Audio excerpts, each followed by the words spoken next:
Hi, my dear friends and family. Many of you have been asking about the English version. The link to listen in English is available in the description box on the channel. Those who are interested in receiving a copy of the book, you can leave the comment below, and we will be gladly send you a free copy. It is also available to read online through the website link provided in the description. Thank you for taking the time to study and learn about the last day event. Your dedication and support are truly appreciated. God bless you all.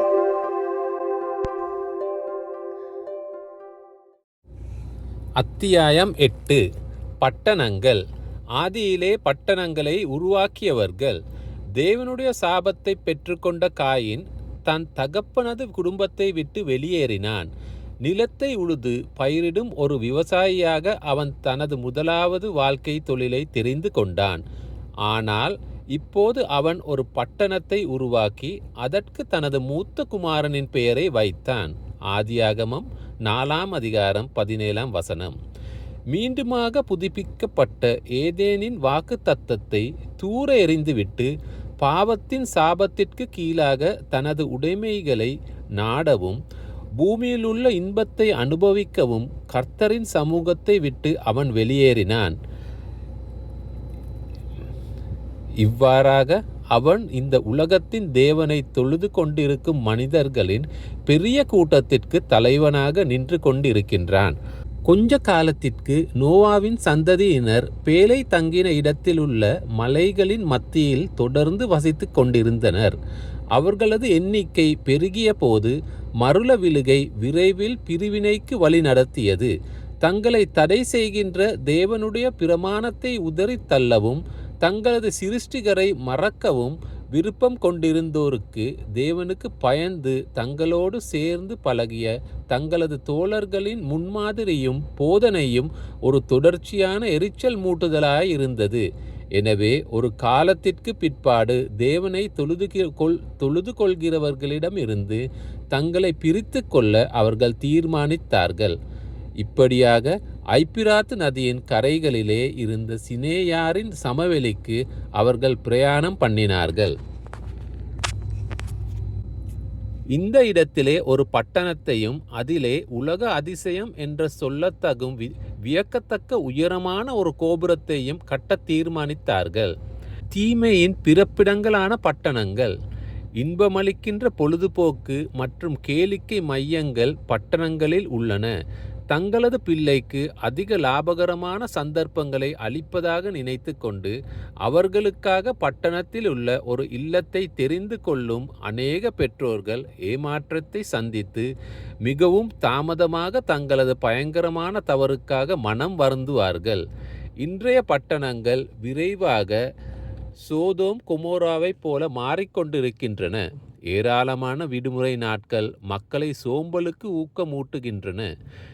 கிளர்ச்சியூட்டும் விளையாட்டுகளான திரையரங்குகள், குதிரை பந்தயங்கள், சூதாட்டம், மது அருந்துதல், கேளிக்கையில் பெரிதும் ஈடுபடுதல் ஆகியவை தீவிரமான செயலை செய்வதற்கு ஒவ்வொரு தீவிர காம உணர்ச்சிகளையும் தூண்டி விடுகின்றன. இப்படிப்பட்ட மலிவான பானங்களினால் வாலிபர்கள் அடித்து செல்லப்படுகின்றனர்.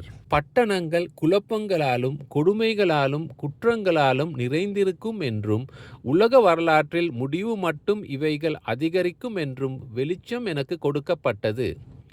உலகம் முழுவதிலும் பட்டணங்கள் தீய செயல்களின் பிறப்பிடங்களாக மாறிக்கொண்டு வருகின்றன. எப்பக்கமும் தீமையின் கோரக் காட்சிகளும் சத்தங்களுமே நிறைந்து இருக்கின்றன. ஒழுக்கங்கெட்ட வாழ்க்கையையும் காம வெறியையும் கவர்ச்சியூட்டி இழுக்கக்கூடிய மிகுதியான காரியங்கள் எங்கும் நிறைந்திருக்கின்றன. பட்டணங்கள் மீது வரப்போகும் நியாய தீர்ப்புகள். பயங்கரமான அதிர்ச்சிகள் பூமியின் மீது வரும். அதிக பொருட்செலவில் எழுப்பப்பட்ட கம்பீரமான அரண்மனைகள் நிச்சயமாக இடிபாடுகளின் குவியல்களாக மாறிவிடும். தேவனுடைய பாதுகாக்கும் கரம் விலக்கிக் கொள்ளப்படும் போது அழிவுண்டாக்குகிறவன் தன் வேலையை துவங்குவான். அப்போது பேரழிவுகள் நம்முடைய பட்டணங்களில் வரும். சிக்காகோ பட்டணத்தில் ஏற்பட்ட தீ விபத்தை குறித்து மெல்போர்ன், லண்டன் மற்றும் நியூயார்க் பட்டணங்களிலே ஏற்பட்ட தீ விபத்துக்களை குறித்தும் எச்சரிக்கை கொடுத்தது போல பூமியின் குடிகளுக்கு கர்த்தர் எச்சரிப்புகளை கொடுக்கின்றார். முடிவு சமீபமாய் இருக்கின்றது. எல்லா வகையிலும் அனைத்து பட்டணங்களும் தலைகீழாக கவிழ்க்கப்பட இருக்கின்றன. குழப்பம் ஒவ்வொரு பட்டணத்திலும் இருக்கும். அசைக்கப்படக்கூடிய அனைத்தும் அசைக்கப்பட வேண்டும். அடுத்து என்ன சம்பவிக்கும் என்று நமக்கு தெரியாது. மக்களின் துன்மார்க்கத்தை பொறுத்தும் அவர்கள் பெற்றிருந்த சத்திய வெளிச்சத்தை பொறுத்தும் நியாய தீர்ப்புகள் அவர்களுக்கு இருக்கும். தற்போது ஏறக்குறைய முழுமையாக விக்கிர ஆராதனைக்கு ஒப்பு கொடுத்து விட்ட ஆயிரக்கணக்கான பட்டணங்களின் மீது விரைவில் வர காத்திருக்கின்ற அழிவினை குறித்த ஒரு உணர்வினை தேவனுடைய மக்கள் பெற்றிருந்தால் நலமாயிருக்கும். மிகப்பெரிய பட்டணங்கள் எல்லாம் அடித்து செல்லப்பட்டு போகக்கூடிய காலம் சமீபத்தில் இருக்கிறது. வர இருக்கின்ற இந்த நியாய தீர்ப்புகளை குறித்து அனைவரும் எச்சரிக்கப்பட வேண்டும். பேரழிவை தாங்கும் கட்டடங்கள் சாம்பலாகும். கட்டடங்களிலே மிகவும் மதிப்புள்ள அமைப்புகளாக எழுப்பப்பட்டு நெருப்பையும் தாங்கும் என்று கருதப்பட்ட இத்தகைய பகட்டான கட்டடங்கள் தேவனுடைய கோபாக்கினையின் அக்கினியில் சோதோம் அழிந்தது போல எரிந்தழிந்து சாம்பலாக மாறும் என்பதை நான் கண்டேன். மனிதனுடைய பெருமைகளை பறைசாற்றுகின்ற போலி புகழ்ச்சியான நினைவு சின்னங்கள் எல்லாம் உலகத்தின் மீது வர இருக்கின்ற கடைசி மாபெரும் அழிவுக்கு முன்னதாகவே சுக்குநூறாக உடைந்து நொறுங்கிவிடும்.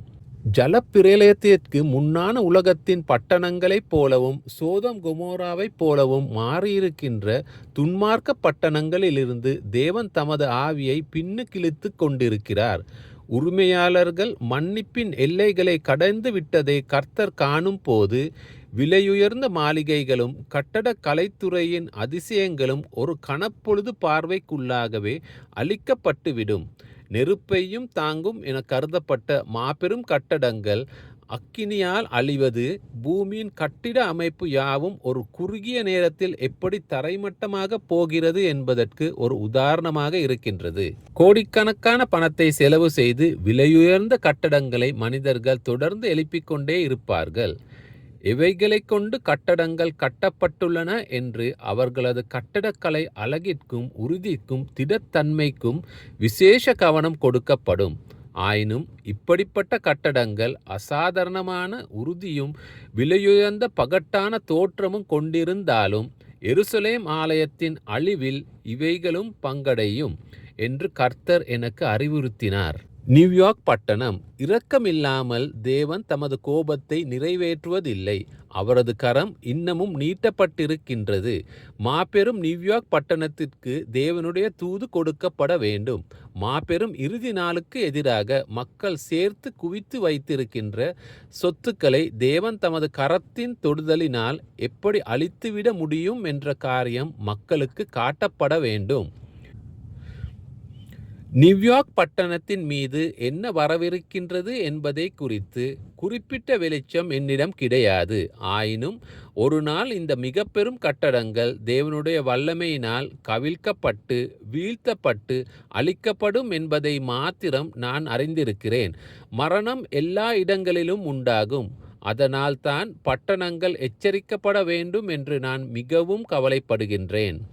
ஒரு சமயத்தில் நியூயார்க் பட்டணத்திலே நான் இருந்தபோது அங்கிருந்த வானபரியந்தம் உயரமாக எழும்பி இருக்கின்ற அடுக்குமாடி கட்டடங்களை ராத் தரிசனத்திலே காணும்படியாக அழைக்கப்பட்டேன். இந்த கட்டடங்கள் நெருப்பினால் பாதிக்கப்படாது என்று சான்று பெற்றவையாயிருந்தன.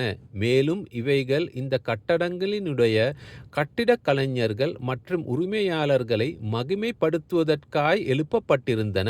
எனக்கு முன்பாக கடந்து சென்ற அடுத்த காட்சி தீயை பற்றின ஒரு ஆபத்து எச்சரிக்கையாகும். மிக உயர்ந்ததும் நெருப்பினால் பாதிக்கப்படாது என்று யூகிக்கப்பட்டதுமான கட்டிடங்களை பார்த்து மனிதர்கள் அவைகள் பரிபூர்ண பாதுகாப்பில் இருக்கின்றன என்று கூறினர். ஆனால் சாதாரண கொட்டகையைப் போல இந்த கட்டடங்கள் அழிக்கப்பட்டன. தீயணைப்பு இயந்திரங்களால் இந்த அழிவை நிறுத்த எதுவுமே செய்ய இயலவில்லை. தீயணைப்பு படையினரும் கூட தங்களது எந்திரங்களை இயக்க இயலாதவர்களாயிருந்தனர். சிக்காகோ மற்றும் லாஸ் ஏஞ்சல்ஸ். சிக்காகோ மற்றும் மற்ற பெரிய பட்டணங்களிலே விரைவில் நடக்க இருக்கின்ற காட்சிகள் கூட எனக்கு முன்பாக கடந்து சென்றன. துன்மார்க்கம் அதிகரித்து தேவனுடைய பாதுகாக்கும் வல்லமை விலக்கப்பட்ட போது அங்கே அழிவுண்டாகும் காற்றுகளும் சூறாவளிகளும் உண்டாயின. அங்கிருந்த கட்டடங்கள் அக்கினியினால் அழிக்கப்பட்டன, பூமி அதிர்ச்சியினால் தரைமட்டமாக்கப்பட்டன. இதற்கு சற்று நேரத்திற்கு பின் சிக்காகோவில் உள்ள கட்டடங்கள் மற்றும் அவைகளை கட்டியெழுப்ப நமது ஜனங்களுடைய பணத்திற்குரிய காசோலையை குறித்த தரிசனம் எனக்கு காட்டப்பட்டது. இவைகளின் அழிவு சிக்காகோவிலோ அல்லது வேறு எந்த பட்டணத்திலோ நமது ஜனங்கள் சொத்துடையவர்களாகும் விதத்தில் தங்களது பணத்தை பெருமளவில் முதலீடு செய்யக்கூடாது என்றும், எச்சரிப்பின் தொனியை கொடுப்பதற்கேதுவாக கட்டவோ அல்லது வாங்கவோ வேண்டிய கடமையை தேவகிருபை தெளிவாய் உணர்த்தி சாதகமான வழியை திறக்கும் போது மட்டுமே முதலீடு செய்ய வேண்டும் என்ற எச்சரிப்பை அளிக்கும் ஒரு பொருட்பாடமாக இருந்தது. லாஸ் ஏஞ்சல்ஸ் பட்டணத்திலே கட்டடங்களை கட்டுவதற்குறித்து இதே போன்ற ஒரு எச்சரிப்பு எனக்கு கொடுக்கப்பட்டது. விலையுயர்ந்த கட்டடங்களை பட்டணங்களிலே கட்டுவதில் நம்முடைய பொருட்களை முதலீடு செய்யக்கூடாது என்று மறுபடியுமாக நான் அறிவுறுத்தப்பட்டேன். சான் பிரான்சிஸ்கோ மற்றும் ஓக்லண்ட். சான் பிரான்சிஸ்கோவும் ஓக்லாண்டும் சோதோம் கோமோராவை போல மாறி வருகின்றன. அதனால் கர்த்தர் இவற்றை சந்திப்பார். தேவனுடைய நியாயத்தீர்ப்புகளின் கீழாக இந்த பட்டணங்கள் துன்புறப் போகும் காரியம் வெகு தொலைவில் இல்லை. சான் பிரான்சிஸ்கோவை சந்தித்த பயங்கரமான பூமி அதிர்ச்சி தேவனுடைய வல்லமையின் மற்ற வெளிப்பாடுகளால் தொடரப்படும். தேவனுடைய பிரமாணம் மீறப்பட்டுள்ளது. பட்டணங்கள் பாவங்களால் கரைப்படுத்தப்பட்டு மாறி வருகின்றன. நினிவேயின் சரித்திரத்தை படித்து பாருங்கள். தேவன் அந்த துன்மார்க்கமான பட்டணத்திற்கு யோவாவின் மூலமாக விசேஷமான தூதினை அனுப்பினார். அன்றே நினிவே பட்டணம் மனம் திரும்பியது போன்று இன்றைய துன்மார்க்கமான பட்டணங்களும் மனம் திரும்புமானால் அவர் கொடுத்த அதை போன்ற அநேக எச்சரிப்பின் தூதுகள் நம்முடைய காலத்திலும் கொடுக்கப்படும். அப்படிப்பட்ட மீறுதலின் விளைவாக தேவனுடைய நியாய தீர்ப்புகள் இந்த பட்டணங்களில் விழுந்தாலும் கூட அங்கு மனம் திரும்புதலின் அடையாளம் காணப்படவில்லை. மது விற்பனை கூடங்கள் இன்னமும் திறந்தே இருக்கின்றன. அநேக சோதனைகள் மக்கள் முன்பாக வைக்கப்பட்டிருக்கின்றன. மற்ற துன்மார்க்கமான பட்டணங்கள். உலக சரித்திரத்தின் முடிவை நாம் நெருங்கிக் கொண்டிருக்கும் போது சான் பிரான்சிஸ்கோவினுடைய அழிவின் காட்சிகள் மற்ற இடங்களிலும் மீண்டுமாக நடைபெறும் என்பதை நாம் காணலாம். நியாய தீர்ப்பு நாள் சரியாக நம்மீது வந்திருக்கின்றது என்பதை நான் அறிந்திருப்பதால் இப்படிப்பட்ட காரியங்கள் என்னை மிகவும் பக்தி வினயமாக இருக்க வேண்டும் என்று உணர செய்கின்றன. இதுவரை ஏற்கனவே வந்த நியாய தீர்ப்பு ஒரு எச்சரிப்பாகும். ஆனால் இவை துன்மார்க்கமான பட்டணங்களின் மீது வர இருக்கின்ற தண்டனையின் முடிவு அல்ல. ஆபக்கூக் 2:1-20, செப்பனியா 1:1-3 மற்றும் 20, சகரியா 1:1-4 மற்றும் 14, மல்கியா 1:1-4. இவ்வசனங்களில் தெளிவாக விளக்கப்பட்டிருக்கிறது போல இந்த காட்சிகள் வெகு சீக்கிரத்தில் சாட்சியாக நிரூபணமாக்கப்படும். ஒவ்வொருவரையும் என் கருத்தில் கொண்டு வேத வார்த்தையிலிருந்து இந்த அற்புதமான வாக்கியங்களை அளிக்கின்றேன். பழைய ஏற்பாட்டில் பதிவு செய்யப்பட்டுள்ள தீர்க்க தரிசனங்கள் கடைசி காலத்திற்காக கர்த்தருடைய வார்த்தையாகும். சென் பிரான்சிஸ்கோவில் நிகழ்ந்த அழிவை நாம் கண்டது போலவே இத்தீர்க்க தரிசனங்கள் எல்லாம் நிச்சயமாகவே நிறைவேறும். மீறுதலும் பாவமும் உச்சநிலைக்கு நிறைந்து போன பட்டணங்கள் பூமி அதிர்ச்சிகளாலும் அக்கினியாலும் வெள்ளத்தாலும் அழிக்கப்பட்டு போகும் என்ற தூதினை அறிவிக்கும்படியாக நான் கட்டளையிடப்பட்டேன். இந்த உலக சரித்திரத்தினுடைய முடிவில் நடக்க இருக்கும் நிகழ்ச்சிகளை குறித்த கிறிஸ்துவின் அனைத்து எச்சரிப்புகளும் இப்போது நமது பெரிய பட்டணங்களிலே நிறைவேறி கொண்டிருக்கின்றன. கடந்தோடுகிறவன் வாசிக்கும்படி இவைகளெல்லாம் வெளிச்சத்திற்கு கொண்டு வரப்படத்தக்கதாக தேவன் இவைகளை அனுமதித்திருக்கின்றார். முழு உலகமும் எப்படி மாறிக்கொண்டிருக்கிறது என்பதற்கு சான் பிரான்சிஸ்கோ பட்டணம் ஓர் உதாரணமாகும். துன்மார்க்கமாய் வாங்கப்படும் லஞ்சம், பணத்தை அல்லது பொருளை மோசடி செய்தல், குற்றமற்றவனை தண்டித்து குற்றவாளியை விடுவிப்பதற்கு அதிகாரம் பெற்ற மனிதர்கள் மத்தியில் காணப்படும் முறைகேடான ஆதாயத் தொழில் நடவடிக்கைகள் போன்ற இவை அனைத்து அக்கிரமமும் பூமியிலுள்ள மற்ற பெரிய பட்டணங்களை நிறைத்து ஜலப்பிரளயத்திற்கு முன்னான நாட்களில் இருந்தது போன்ற உலகத்தை உருவாக்கி கொண்டிருக்கின்றது. பட்டணங்களிலுள்ள தொழில் சங்கங்கள் நம்முடைய நெரிசலான பட்டணங்களிலே சாத்தான் வெகு சுறுசுறுப்பாக வேலை செய்து கொண்டிருக்கிறான். அவனது வேலை குழப்பம் உண்டாக்குவதிலும் போராட்டம் உண்டு பண்ணுவதிலும் அதிகாரிகளுக்கும் உழைப்பாளிகளுக்கும் இடையில் பிரிவினை உண்டாக்குவதிலும் சபைகளுக்குள்ளாக வந்திருக்கின்ற மாய்மாலங்களிலும் காணும்படியாக இருக்கின்றன. மாம்சத்தின் இச்சை, கண்களின் பெருமை, சுயநலத்தின் பகட்டு, அதிகார துஷ்பிரயோகம், நேச கூட்டுறவு அமைப்புகள் மற்றும் தொழில் சங்கங்களுடன் மனிதர்கள் இணைக்கப்பட வேண்டி பயன்படுத்தப்படும் கொடுமை மற்றும் வன்முறை காரியங்கள், இவைகள் மூலமாக கடைசி நாட்களில் எரியப்போகின்ற மாபெரும் அக்கினிக்கு அவர்கள் தங்களை தாங்களே கட்டுகளாக கட்டிக்கொள்கின்றனர். இவைகளெல்லாம் சாத்தானின் ஏது கரங்களின் கிரியைகள் ஆகும். துன்மார்க்கர் அறக்கட்டளை அமைப்புகள், தொழில் சங்கங்கள் மற்றும் அரசியல் குழுக்களுடன் சேர்ந்து கட்டுகளாக கட்டப்பட்டு கொண்டிருக்கின்றனர். இப்படிப்பட்ட ஸ்தாபனங்களுடன் நாம் எவ்விதத்திலும் நம்மை ஈடுபடுத்தி கொள்ளாதிருப்போமாக.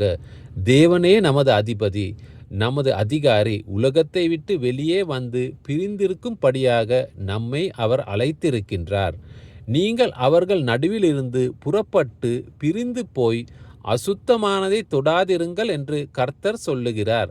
2 கொரிந்தியர் 6:17.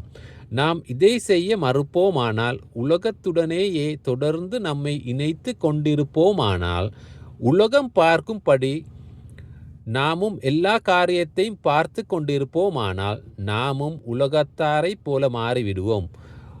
உலக கொள்கைகளும் உலக கருத்துக்களும் நம்மை நடவடிக்கைகளை ஆட்சி செய்யும் போது நித்திய சத்தியத்தின் உயர்ந்த பரிசுத்தமான மேடையின் மீது நாம் நிற்க இயலாது.